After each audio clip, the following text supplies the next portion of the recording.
S'il le dit, c'est comme ça que ça va se passer. Amen. Alors s'il y a quelqu'un ici qui n'a pas encore payé à l'évangile, s'il y a quelqu'un ici qui n'a pas encore donné sa vie au Seigneur en étant baptisé au nom de Jésus-Christ pour le pardon de ses péchés, vous savez, on peut le faire à n'importe quel moment. À la fin du service, on peut l'amener, il se fait baptiser, il revêt le nom de Jésus-Christ. Et dès ce moment-là, son nom est marqué dans le livre de vie. Amen. Amen.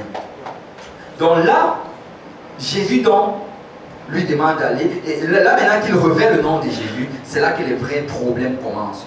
Et là, il a eu tout genre de problèmes. Si tu veux, tu peux aller, on ne va pas le faire, mais si tu veux vraiment connaître le genre de problèmes que Paul a eu, va lire 2 Corinthiens chapitre 11. Il cite tous ces problèmes là-bas. Tout genre de problèmes. Des problèmes que je suis sûr que si la plupart d'entre nous avaient ne serait-ce que effleuré, ils auraient même peut-être abandonné la foi. Ils auraient dû peut-être dire que Dieu n'existe pas. Parce que tous les problèmes que Paul a eu, et certains même peut-être, même s'ils allaient dire que Dieu n'existe pas, ils allaient peut-être dire qu'ils sont pas dans la volonté de Dieu. Mais vous savez quoi, je veux juste attirer votre attention à un verset dans 2 Corinthiens chapitre 11, verset 23. Avant de citer tous les problèmes qu'il a eu, regardez ce que Paul dit. Paul dit, sont-ils ministres de Christ? En fait, Paul est en train de parler de ces personnes-là qui sont arrivées à l'église de Corinthe et qui ont commencé à dire qu'il n'était pas un véritable apôtre, dit qu'il n'était pas un véritable ministre de Christ. Alors Paul est en train de dire aux Corinthiens, ces personnes dont vous parlez, sont-ils ministres de Christ? Je parle en homme qui extravage. C'est-à-dire, il dit juste que je suis en train d'extravaguer, juste pour vous amener à voir ceci. Je le suis encore plus. C'est-à-dire, je suis un ministre de Christ encore plus que lui. Et vous voyez, ceux qui ont traduit la Bible ont mis justement 2 points pour nous expliquer ce qui signifie être un ministre de Christ. Je le suis encore plus. 2 points. Par les travaux. Bien plus. Alors, il est un ministre par les travaux. Tu n'es pas ministre de Christ juste parce que Dieu te bénit. Amen. Tu es ministre de Christ par les travaux. Amen. Amen. Bien plus par les coups. Wow. Les chrétiens, en fait, les premiers chrétiens, ils ne définissaient pas leur relation avec le Seigneur en fonction des bénédictions qu'ils avaient. Mais ils définissaient leur relation avec le Seigneur en fonction des coups qu'ils recevaient. Quand ils recevaient les coups, ils étaient contents d'avoir été fouettés pour le Seigneur. Ils étaient contents. Waouh, ils rentraient. Waouh, on m'a fouetté aujourd'hui pour le Seigneur. Alléluia. Ils étaient contents de cela. Parce qu'ils savaient qu'ils étaient en train de prendre communion, de faire communion avec les souffrances de Christ.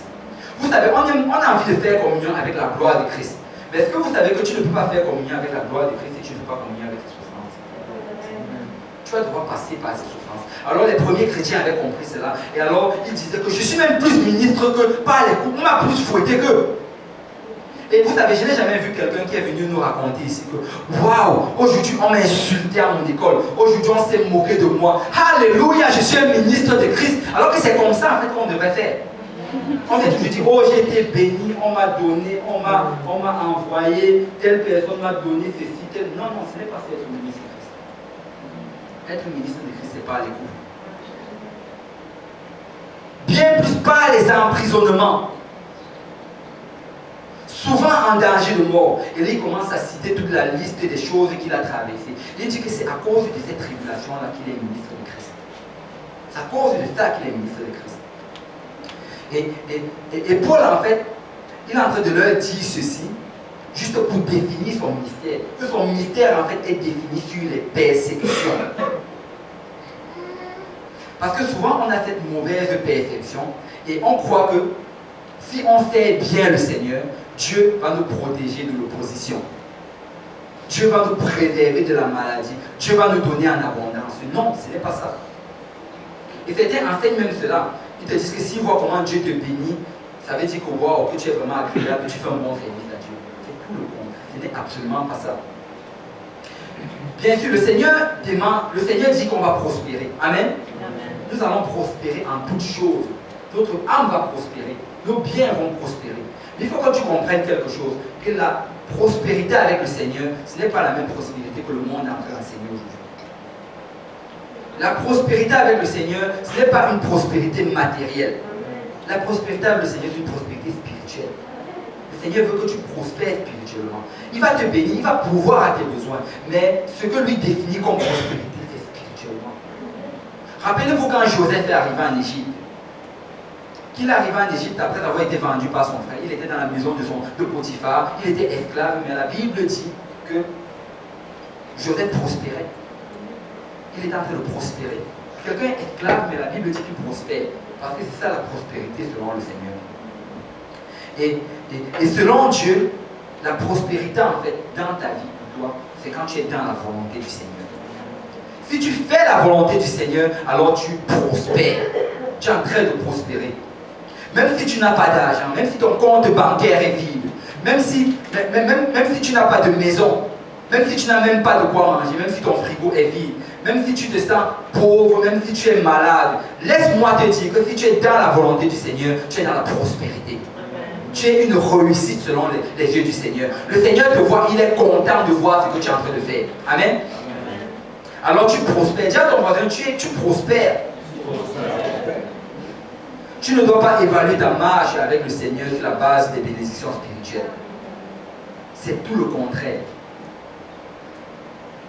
La prospérité dans le Seigneur, c'est que tu tiens ferme dans les voies du Seigneur et si tu es en train d'avancer dans les voies du Seigneur. Amen. Et Paul a dit ceci à Timothée: souffre avec moi comme un bon soldat de Christ. Pourquoi? Parce que quand tu seras en train de marcher dans ta voie, dans ta marche avec le Seigneur, tu vas réaliser qu'il y aura des souffrances qui vont se créer. Tu vas réaliser qu'il y aura une opposition, tu vas réaliser que ce sera combat après combat. Mais laisse-moi te dire que tu es en train de prospérer. Si tu tiens ferme, tu es en train de prospérer. Et hier, le pasteur a partagé ceci, pour ceux qui étaient là. Il a 2 Timothée chapitre 3, verset 12.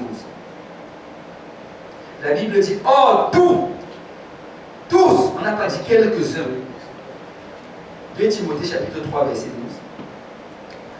12. Tous, que tout le monde dise tous. Tous ceux qui veulent vivre pieusement. Est-ce qu'il y a des gens qui veulent vivre pieusement ici? Est-ce qu'il y a des gens qui veulent pieusement veut dire dans la sainteté? Est-ce que quelqu'un veut être semblable à Dieu? Veut ressembler à Dieu ici? Alors tous ceux qui veulent vivre pieusement en Christ seront persécutés. Alors mon frère, ma soeur, j'ai une bonne nouvelle pour toi. Si tu veux vivre pieusement pour Christ, tu seras persécuté. C'est sûr qu'il y aura la persécution. C'est une chose garantie. C'est garanti. Et quand Paul écrivait ce verset-là, il n'était pas juste en train de l'écrire juste sur une base théologique, pas parce qu'il a une révélation. Il écrivait parce que lui-même, il avait vécu cela. Il avait été un témoignage vivant de cela. Et dans l'écriture, en fait, qu'on a lu en introduction, Paul donc exhorte ces chrétiens-là à se réjouir. Réjouissez-vous dans le Seigneur. Réjouissez-vous dans le Seigneur. Et tu sais, pour arriver vraiment à ce point-là, il faut que tu arrives au point où Paul était. Que je ne vais plus faire confiance à mes sentiments. Je ne vais plus faire confiance à mes émotions. Même si mes émotions me disent de ne pas me réjouir, je vais me réjouir.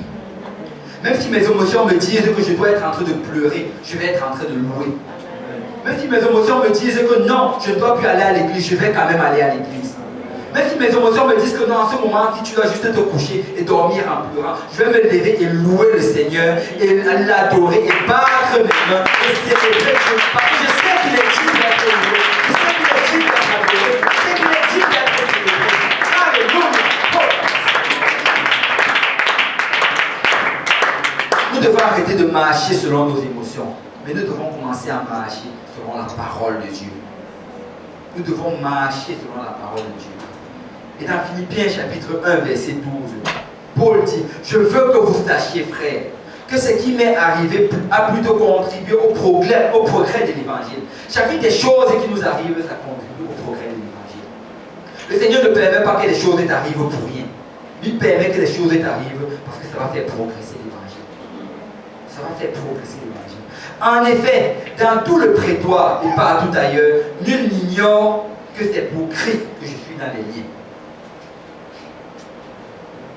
Vous voyez, donc quand Paul était à Rome, il était donc en prison lié, il faisait face à une mort imminente. Et ses disciples l'avaient abandonné. Et il y a même des gens qui cherchaient à lui faire du mal. Malgré tout ce qu'il était en train de traverser, il avait juste décidé que je ne fais plus confiance à mes émotions. Je vais arrêter de faire confiance à mes émotions. Peu importe comment je me sens, je vais continuer à prêcher l'évangile. Et on nous dit même que malgré le fait qu'il était en prison, il continuait à prêcher l'évangile. Il avait un soldat qui était à sa main, mais il continuait à prêcher l'évangile. Il ne dormait peut-être pas confortablement, mais parce qu'en prison, il n'avait pas de matelas. Il dormait sur des pierres, mais il continuait à prêcher l'évangile. Parce qu'il avait dit, je ne fais plus confiance à mes émotions. Je jette mes émotions de côté, mais je fais confiance à la parole de l'Éternel. Si le Seigneur dit que je suis joyeux, je suis joyeux. Amen. Et là, il a continué à prêcher. Et on nous dit, et il dit même ici là que même dans le prétoire, à l'endroit où il allait, il continuait à prêcher cet évangile. Et les gens n'arrêtaient pas de venir à Dieu. Et vous savez, c'est alors qu'il était en prison que Paul a même fait les plus grandes choses qu'il a fait dans son ministère. La plupart des lettres en fait qu'on lit, de ces épîtres-là, ces épîtres qui nous exhortent chaque jour, ces épîtres qui nous encouragent, qui nous édifient dans notre marche avec le Seigneur. La plupart d'entre elles, il les a écrites alors qu'il était en prison. Il y avait un soldat qui était lié, il était en prison, il écrit. Il y a des convertis, il y a Onésiphore, il a gagné cette personne en Christ alors qu'il était en prison. Il y a beaucoup de personnes, il y a beaucoup de soldats. En fait, qu'est-ce qu'on devait même faire? On devait changer régulièrement les gardes qui étaient enchaînés à Paul. Pourquoi? Parce que après être passé un certain temps avec Paul, Paul le convertissait à l'évangile. Et Paul allait le prendre peut-être avec sa main enchaînée. Je te baptise au nom de Jésus-Christ. Alléluia. Parce que Paul était arrivé à un point où il avait oublié ses émotions. Et c'est à ce point-là que le Seigneur veut t'amener aujourd'hui. Ne marche pas selon tes émotions. Ne marche pas selon tes yeux, mais commence à marcher selon la foi. Marche selon la foi. Même si tes émotions te disent que rien ne va, la parole de Dieu te dit que tout va bien. Amen. Tout va bien. Amen. Amen. Alors je ne fais pas confiance à mes émotions. J'ai jeté mes émotions dans la poubelle. Et là maintenant je marche juste selon la parole du Seigneur.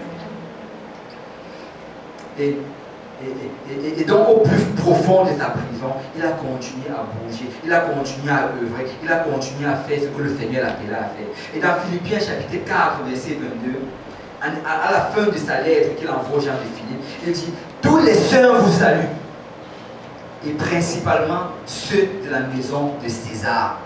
Waouh! Donc même dans la maison de César, alors qu'on l'a amené là-bas pour le juger, il a quand même prêché l'évangile. Il a prêché l'évangile, même jusqu'à dans la maison de César.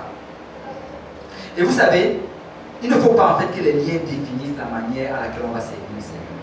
Parce que souvent, nous aussi, la plupart d'entre nous, on va souvent se trouver dans des liens. Et tout genre de liens, tu peux être malade, tu peux être déprimé, tu peux être en colère, on peut t'avoir trompé, tu peux traverser tout genre de situations. Mais il ne faut pas que ces liens-là définissent la manière que tu vas servir le Seigneur. Et il faut vraiment arrêter de marcher selon la chair, mais commencer à marcher selon l'esprit. Marcher selon l'esprit. Parce que l'épreuve que le Seigneur met devant nous, ce n'est pas pour nous détruire, mais c'est pour nous construire. C'est pour nous construire. C'est pour nous construire. Et le moment en fait que tu te ressens le plus faible, le moment que tu te ressens le plus incapable, laisse-moi te dire que c'est le moment pendant lequel tu es le plus fort. C'est le moment que tu es le plus fort. Parce que les choses spirituelles vont toujours aller à l'encontre des choses charnelles. Quand tu te sens fort charnellement, c'est en ce moment que tu es faible spirituellement. Mais quand tu te sens faible charnellement, c'est en ce moment que tu es fort spirituellement. Et Paul l'a expérimenté. Et Paul a vécu cela. Et Paul, dans tout son ministère, il a réalisé cela. Et c'est pour ça qu'il pouvait écrire dans 2 Corinthiens chapitre 12, verset 10. C'est pourquoi je me plais dans les faiblesses, dans les outrages, dans les calamités, dans les persécutions, dans les détresses, pour Christ.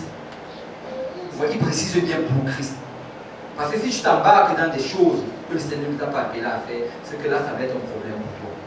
Mais si tu es en train de faire l'œuvre du Seigneur, si tu t'accroches à la voie que le Seigneur a tracée devant toi, et si tu continues à persévérer dans la parole du Seigneur, laisse-moi te dire que quel que soit